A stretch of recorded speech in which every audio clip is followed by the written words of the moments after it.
नमस्कार, स्वागत है आपका न्यूज इंडिया में। मैं हूं आपके साथ उमंग माथुर। आपको बता दें कि लद्दाख में जारी तनाव पर भारत और चीनी सैन्य कमांडरों के बीच वार्ता अभी जारी है और साथ ही साथ दोनों देशों की सेनाओं के बीच पिछले काफी दिनों से यह तनाव चल रहा है। सूत्रों के मुताबिक भारत ने इस बातचीत की पहल की है। भारत और चीन के लेफ्टिनेंट जनरल रैंक के अधिकारियों के बीच Chushul Moldo border meeting point पर यह बैठक हो रही है, जहां भारत की तरफ से इस बैठक का नेतृत्व लेह स्थित 14वीं कोर के commander lieutenant general Harinder Singh कर रहे हैं, तो वहीं चीन की तरफ से मेजर जनरल लियू लिन इस बैठक का नेतृत्व कर रहे हैं। सूत्रों के मुताबिक बैठक में भारत चीन से LAC पर अप्रैल की यथास्थिति बरकरार रखने की मांग है और साथ ही साथ इस बैठक में फिंगर एरिया का मुद्दा भी छाया रहेगा, क्योंकि माना जा रहा है कि लद्दाख के गलवान घाटी में चीन ने अपने कैंप कम कर दिए, जिससे ऐसा लग रहा है कि गलवान घाटी में तनाव कम करने के लिए चीन शायद तैयार है।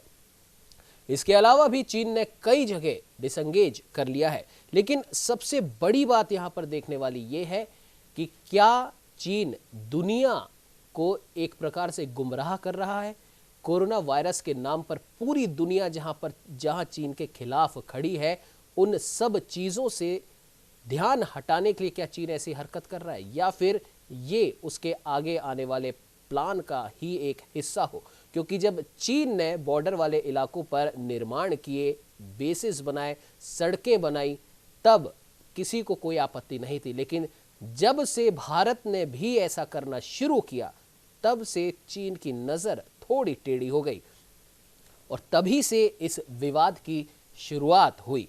और हम कह सकते हैं कि उसके बाद से लगातार चीन इस तरह की हरकतें कर रहा है। हालांकि पूर्व में भी बॉर्डर पर इस तरह की हरकतें सामने आई थी, लेकिन वो बहुत ही शांतिपूर्ण ढंग से सुलझा ली गई थी।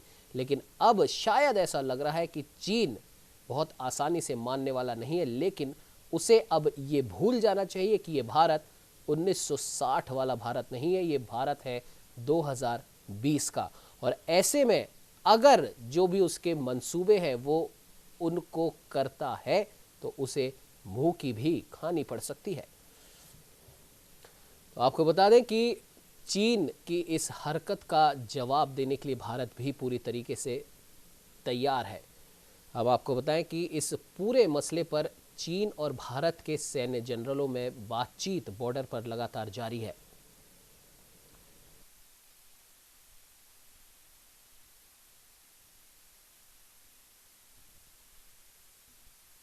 राय जी जुड़ चुके हैं, रक्षा विशेषज्ञ हैं। रामेश्वर जी, बहुत बहुत स्वागत है न्यूज इंडिया में।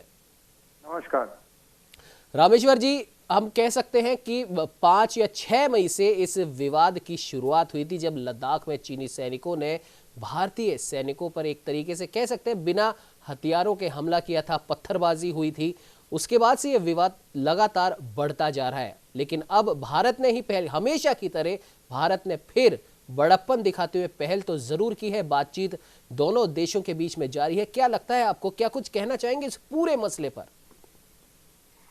देखिए, मसला इस तरह से है कि चीन की जो इस तरह की शुरुआत है वो आज से नहीं है। चीन ने बहुत ज्यादा बढ़ चढ़ करके 2013 से भारत की जमीन जो है वो चाहे नॉर्थ ईस्ट में हो चाहे वो लद्दाख में हो, हथियाने की कोशिश में लगा रहा है जी। और बीच में जो सबसे अधिक याद होगा लोगों को, 2017 जो डोकलम में हुआ 73 दिन का जो स्टैंड ऑफ था, वो शायद सभी लोगों को याद होगा। जी। सबसे बड़ी बात यह है कि इस बार जो चीन ईस्टर्न लद्दाख में आया है वो 5 जगहों पे आया है, जो कि साउथ में देमचौक से लेकर के पेंगोंगसो लेक को लेकर के गलवान वैली तक जो है, टोटल जो उसका कुल फैलाव है वो साउथ से नॉर्थ तक लेकर के 2000 किलोमीटर से अधिक का फैलाव है। और जो उसकी समझ से लाइन ऑफ एक्चुअल कंट्रोल है, उससे वो 1.3 से लेकर के 4-5 किलोमीटर तक अंदर आया है जी।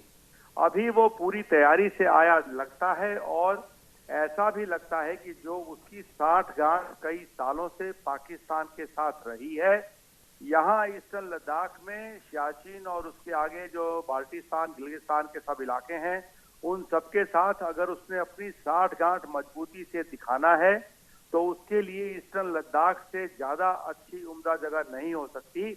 और इसके चलते मेरा ये मानना है कि इस बार जो चीन आया है वो अपनी काफी मजबूती और तैयारी के साथ आया है, बड़े ऑब्जेक्टिव के साथ आया है और इसको यहाँ पर भारतीय सेना के लिए बहुत ही आवश्यक है कि हम उसको यहाँ पर के रोक के रखें और कम से कम अगर वो पीछे ना हटे तो कम से कम इसके आगे ना बढ़ पाए, इसका हमें पूरा यकीन करना पड़ेगा।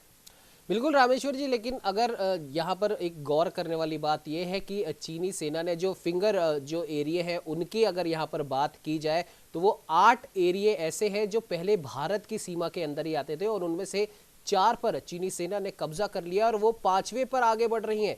तो क्या पूरी विश्व बिरादरी को ये चीज नहीं दिख रही कि चीन पहले ही हमारे हिस्से में 4 फिंगर पॉइंट जो एरिया है, माफ कीजिएगा 8 जो है, उनमें से 4 पर कब्जा कर चुका है और 5वें पे आगे बढ़ रहा है। दूसरा, लद्दाख एरिया में ही वो सारे इस घटनाक्रम को अंजाम दे रहा है, भले गैल्वेन घाटी का मामला हो या फिर उस बहुत ही प्रसिद्ध उस लेक का मामला हो। तो आखिरकार क्यों विश्व बिरादरी इस चीज को नहीं देख रही और क्यों चीन इस पर अपने आप को आगे रख रहा है हमेशा की तरह और भारत क्यों इस पर पीछे हटने की रणनीति बना रहा है, अगर ऐसा है तो? देखिए, यहाँ पे दो बातें समझ लेना बहुत आवश्यक है। पहली बात तो ये है कि जहाँ तक विश्व का समय है, जहाँ तक विश्व के लिए सब मुद्दे हैं, कोई भी मायने नहीं रखते हैं। जहाँ तक देश की सुरक्षा का सवाल है, वो हमें अपने देश की सुरक्षा हमें खुद ही करनी पड़ेगी और विश्व का क्या ओपिनियन है और बाकी विश्व के देश क्या सोचते हैं, उस पर हम ज्यादा ध्यान नहीं दे सकते, चाहे वो अब हो चाहे वो आने वाले समय में हो। दूसरी बड़ी बात यह है कि चीन का ईस्टर्न लद्दाख में आना सबसे बड़ा संकेत इस बात का है कि उसकी जो पाकिस्तान के साथ साठगांठ है उसको और भी मजबूती देना चाहता है। जो पेंगांगसो में वो आया है, वो वहां पे 8 फिंगर से लेकर के वो कहता है कि भारत की सीमा 2 फिंगर तक है और उसकी सीमा जो है पूरी 2 फिंगर तक आती है, लेकिन इस समय वो 4 फिंगर तक आकर के बैठ चुका है। यानी कि वहां से अगर हम देखें 8 फिंगर से 4 फिंगर तक का टोटल जो एरिया है वो 8 किलोमीटर अंदर की तरफ आता है और वो चाहता है कि भारत जो है 2 फिंगर से आगे ना बढ़े और 2 फिंगर और 4 फिंगर के बीच में जो एरिया है, ये फिंगर्स नहीं है एक्चुअली, ये पहाड़ के स्पर्स होते हैं, माउंटेन स्पर्स होते हैं जिनको हम फिंगर कह रहे हैं। तो वो चाहता है कि भारत की सीमा 2 फिंगर तक ही है। यहाँ पे सबसे बड़ा मुद्दा जो है उमंग जी वो ये है कि जो लाइन ऑफ एक्चुअल कंट्रोल है, एलएसी जिसको हम बोलते हैं, चीन उस एलओसी की अलाइनमेंट कुछ और मानता है, भारत उसकी अलाइनमेंट कुछ और मानता है और वो जो एक्चुअल जो एलएसी है वो कहीं इन दोनों की मानने के बीच में, मान्यताओं के बीच में फंसी हुई है और इसके चलते जो है चीन ने इस पूरे विवाद में ये मान के चला है कि जिसने पहल कर ली उसको जो चीज मिल गई उसको वहां से हटाने में काफी मुश्किलात पेश आते हैं। और उसको देखते हुए मैं ये कहूंगा कि जहां तक चीन आ चुका है, अगर बातचीत से वो मसला पीछे नहीं जाता तो कम से कम जहां तक वो बात आके रुक गई है उससे उसको आगे ना बढ़ने दिया जाए। बिल्कुल, हमारे साथ आप बने रहिए सर। हमारे साथ में माफ कीजिएगा रक्षा विशेषज्ञ सूरज सिंह जी भी जुड़ चुके हैं। सूरज सिंह जी, बहुत बहुत स्वागत है न्यूज इंडिया में। धन्यवाद सर। जिस प्रकार से अभी सर ने भी बात कही कि जहां तक चीन आ चुका है, अगर उसको वहीं तक हम रोकने में कामयाब हो जाते हैं बातचीत के रास्ते से, तो हमें भी बात वहीं पर समाप्त कर देनी चाहिए, आगे नहीं बढ़ानी चाहिए। लेकिन अगर हम बात करें देश की उस जनता की जिसके मन में देशभक्ति की भावना हमेशा रहती है, वो इस पूरे मसले पर क्या सोच रही होगी? एक आम आदमी इस पूरे मसले पर क्या सोच रहा होगा? क्या कुछ कहना चाहेंगे सर इस पर आप? देखिए, जहां तक सवाल है, चीन उसे पहुंच रही है में छड़ी और एक डेट जी, वो लालच है थोड़ा, साथ ही स्टिक भी मारता है वो सभी के साथ, एक कंट्री के साथ। फिर दूसरा समझना होगा, बड़ा व्यापारी है चीन। ट्रेड इस टाइम जो ग्लोबल इकोनॉमी है, चीन का महत्वाकांक्षा ये है कि वो सुपर पावर अमेरिका की जगह लेना चाहता है जी। और साथ ही साथ वो वेपन में सुपर पावर चाहता, वेपन के लिहाज से लोगों को, पूरे कंट्रीज को डरा करके। अभी जहां तक इंडिया का सवाल है, इस वक्त चीन डरा हुआ है और साथ ही साथ वो सबसे ज्यादा डरा इंडिया, अमेरिका, ऑस्ट्रेलिया और जापान का जो घूरी बन गया है। उसको लगता है कि मैं वर्ल्ड में अलग थलग पड़ जाऊंगा कोरोना महामारी की वजह से। और हमारे साथ जो पाकिस्तान हमारा पड़ोसी है, वो उसके साथ बार बार भाग के जा रहा है। उसको हमारी जो लूप होल्स हैं, जो चाइना नहीं जानता है, वो भी वो बताने की कोशिश कर रहा है। तो चाइना का ये है कि किसी ना किसी तरीके से इंडिया को न्यूट्रल रखे, और ये कोशिश है कि इंडिया तो मेरी तरफ से नहीं तो कम से कम न्यूट्रल रहे, और दूसरी तरफ वर्ल्ड की कंट्री जो मेरे खिलाफ है उनकी तरफ। तो इस माहौल में सर्वप्रथम तो उसने नेपाल को भी किया है, और नेपाल जैसे कंट्री भी जो है इंडिया में आंख दिखाने लगे हैं। तो इंडिया पॉलिसी ये होना चाहिए कि जनता से है कि एक तो को पहले हमारे साथ में रखनी चाहिए, क्योंकि नेपाल हमारा इसी तरह का पड़ोसी रहा है, काफी एहसान है उसके ऊपर। और दूसरा, जहाँ स्थिति को मानने का सवाल है, जहां तक वो अंदर आ गया है और उसको हम माने या नहीं माने, तो वो देखिए नेहरू जी ने पता नहीं उनकी दूरदर्शिता थी, हिंदी भाई भाई करते रहे, जिससे वो किसलिए ताकि स्टेटमेंट बन जाए, इंडिया की हाथ जम जाए। इंडिया जो है निर्देश का नेता है और चाहे इनका कहना मानता है, लेकिन में बुद्धिस्ट तो है, हम सोचते बुद्धिस्ट है, हमारे भाई होंगे, हमारे पड़ोसी हैं, लेकिन हालात वहाँ के अलग है। वहाँ पे कम्युनिस्ट पार्टी का शासन है, जो कि किसी से लोग नहीं है। वो लोग सीधा उनके देश के हित में क्या है वो करते हैं। इंडिया को करना चाहिए, जो इंडिया के देश के हित में है वही करने के लिए भी हो सकता। अगर आज हमने का ये जो 8 अंदर आ गए, इसको अगर करते हैं और हम कुछ नहीं बोलते हैं, तो कल को और 50 किलोमीटर अंदर आएंगे, बिल्कुल आएंगे और उनके बच जाएंगे। तो इंडिया को लोग नहीं सही हो सकता है अचानक एकदम से ना कर पाए, लेकिन में एक भी नहीं करना चाहिए इन्होंने सिपाही है। और हो तो जो इंडिया की वही हम सबसे पहली गलती है कि हमारी सैनिक सोच या नहीं रहे, या वहाँ क्या बात थी, वो अंदर क्यों आए, वो बात इसमें ये भी मैं कहना चाहूंगा कि चाइना ने वहाँ पे इंफ्रास्ट्रक्चर बना ली थी। जितने भी बॉर्डर लाइन है, जितना भी बॉर्डर है, वहाँ पे चाइना ने इंफ्रास्ट्रक्चर बनाए हुए हैं आगे तक, जबकि नहीं बनाए। तो वो इंफ्रास्ट्रक्चर अभी मोदी गवर्नमेंट बिल्कुल शुरू किया है, मोदी बना रही है। जब वो ये तो हम इस हालत में हो जाएंगे कि आगे बढ़ के अपने सोल्जर्स को सपोर्ट कर सकें, बैक सपोर्ट, जिससे हमारा इंफ्रास्ट्रक्चर वहां तक पहुंचे। चाइना को ये लगा हुआ है कि यार इंडिया जो पहले इंडिया था वो रहा नहीं। इंडिया तो हर बात के ऊपर मेरे बराबर खड़ा हुआ है। पहले तो जो कर लिया ठीक है, हम तो बोलते ही नहीं थे, ऐसी हालत हो गई थी। तो इसलिए अभी चीन के साथ में हमें नरमाई से पेश बिल्कुल नहीं आना चाहिए, क्योंकि हमें देखना है हमारे देश का भविष्य, हमारे देश का हित, और स्ट्रेटेजिकली हम यहाँ ठहरते हैं कितना इम्पैक्ट होगा बाकी देशों के ऊपर। हमारे कंट्री में अभी इन्वेस्ट करना चाहते हैं, वो भी सोचेंगे कि इंडिया क्या है। तो हमें वार नहीं चाहिए, हम किसी देश के ऊपर एग्रेसिव नहीं है, लेकिन हमें आंख दिखाएगा हमारी जमीन को दबेगा या कोशिश का, उसको हम बिल्कुल भी बर्दाश्त नहीं करेंगे और इसका जवाब पत्थर से देंगे, सेट कर। ये नीति होनी चाहिए। बिल्कुल सूरज जी, आपने सही कहा कि अब हमें पीछे नहीं हटना चाहिए, क्योंकि सीधी सी बात है, ये आपने बहुत सही बात कही। और जहां तक मैं समझता हूँ रामेश्वर जी भी इस बात से एग्री करते होंगे कि ठीक है, बार बार चाइना अगर ऐसा करता है कि वो थोड़ा और आगे आ गया, उसके बाद क्योंकि हम लड़ाई नहीं चाहते, हम इस मैटर को बढ़ाना नहीं चाहते, ठीक है आप जहां तक आ गए अब वहीं रुके रहो, इसके आगे मत आओ, बातचीत को यहीं पे अब खत्म करो और आप अपने रास्ते हम हमारे रास्ते। लेकिन फिर दोबारा चाइना ने ऐसा करा, फिर वो फिंगर वाले जो इलाके हैं उनकी बात हो रही है, 8 में से 4 उसने ले लिए, 4 भारत के पास, और वो कहता है कि भारत 2 और उसे दे।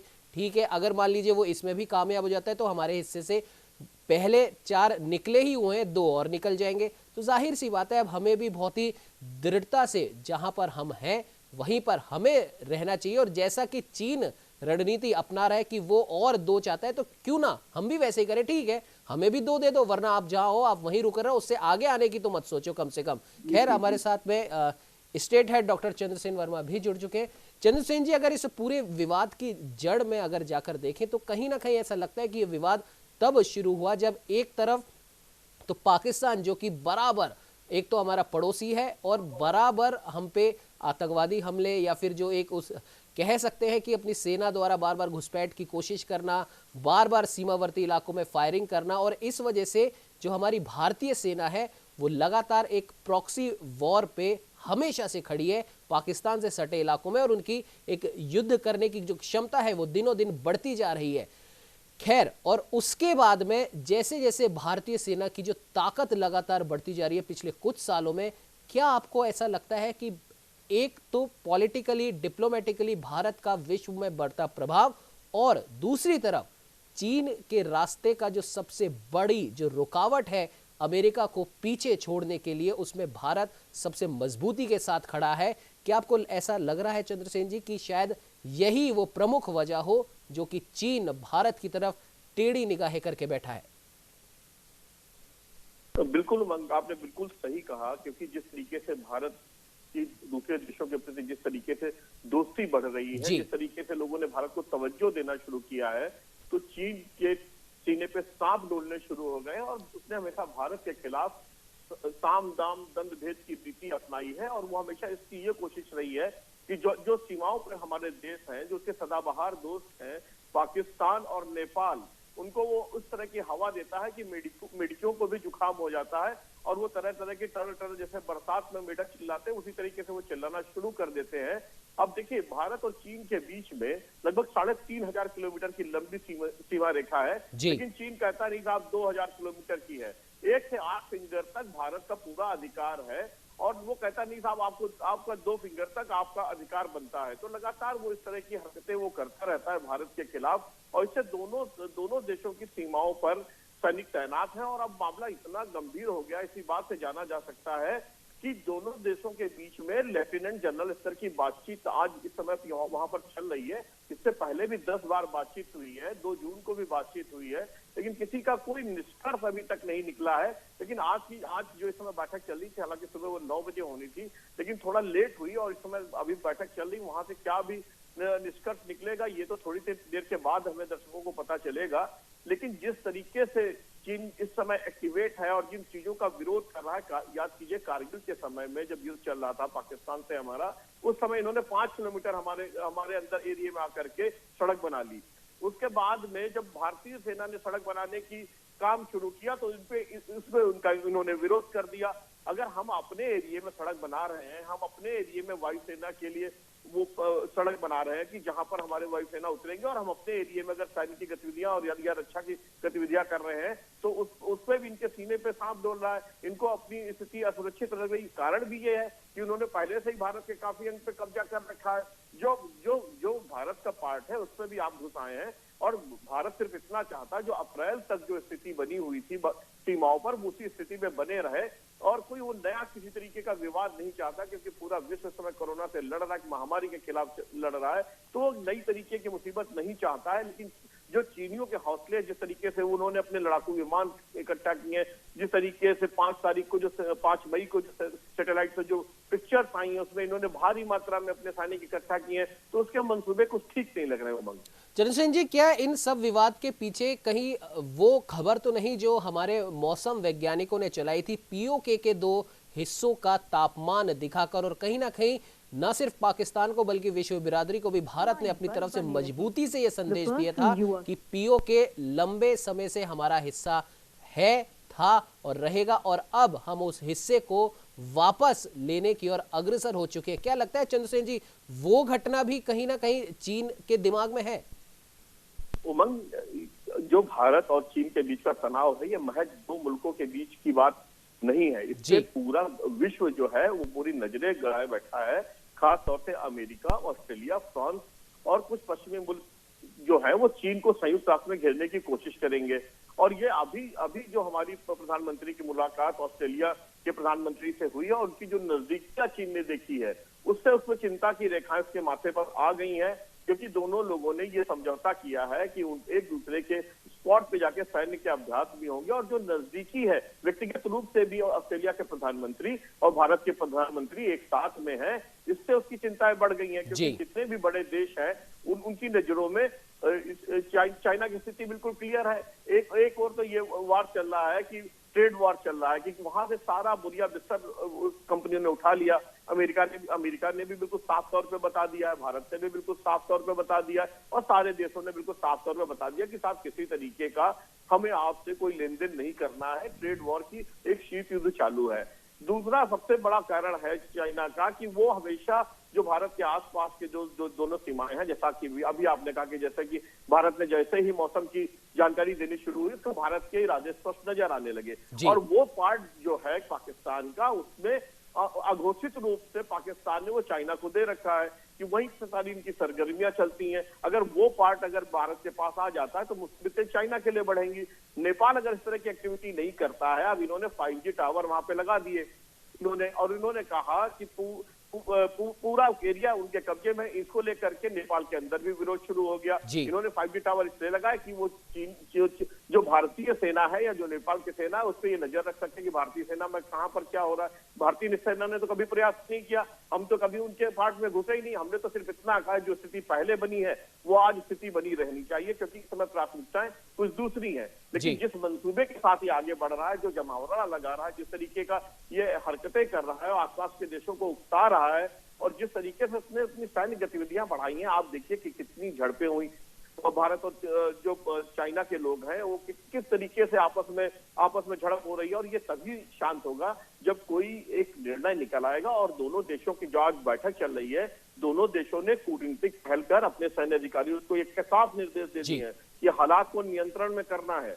ये स्पष्ट दोनों देशों की ओर से है, क्योंकि अब किसी तरीके का नया विवाद भी चाइना नहीं चाहेगा। उमर, बिल्कुल चंद्रसेन जी, आपने सही कहा, क्योंकि अभी जिस प्रकार से चीन कोरोना वायरस के मामले में पूरी दुनिया के निशाने पर है, और जैसा कि आपने बताया कि तमाम जो और दूसरे देशों के जो कारोबारी थे, जो इंडस्ट्रियां वहां पर लगी हुई थी, वो धीरे धीरे करके अब चाइना से हटती जा रही हैं, और उनका सबसे पहली पसंद भारत ही बना हुआ है।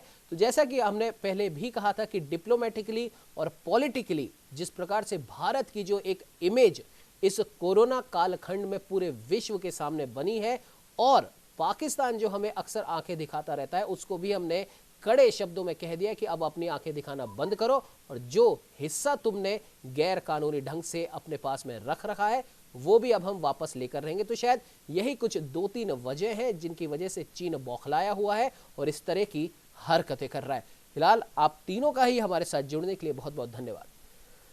और जिस प्रकार से भारत के और चाइना के जो लेफ्टिनेंट जनरल रैंक के जो अधिकारी हैं उनके बीच में एक वार्ता चल रही है, और इस वार्ता पर न सिर्फ भारत और चीन बल्कि पूरी विश्व की नजरें टिकी हुई हैं कि इस वार्ता का क्या कुछ नतीजा निकल कर आता है। और दोनों ही देश ये अपने आप में समझ के बैठे हैं कि हमें अभी की जो स्थिति है उससे आगे नहीं जाना है, और कोई भी इस समय युद्ध या फिर और इससे ज्यादा जो भयावह परिणाम है उसकी ओर नहीं जाना चाहते, क्योंकि अभी हमारे सामने, पूरे विश्व के सामने एक सबसे बड़ी समस्या है, उसे हल करना, उससे पार पाना बहुत ज्यादा जरूरी है। खैर, अब देखने वाली बात ये होगी कि इस बैठक का क्या कुछ नतीजा निकलता है। फिलहाल इस चर्चा में इतना ही। आप बने रहिए हमारे साथ और देखते रहिए न्यूज़ इंडिया।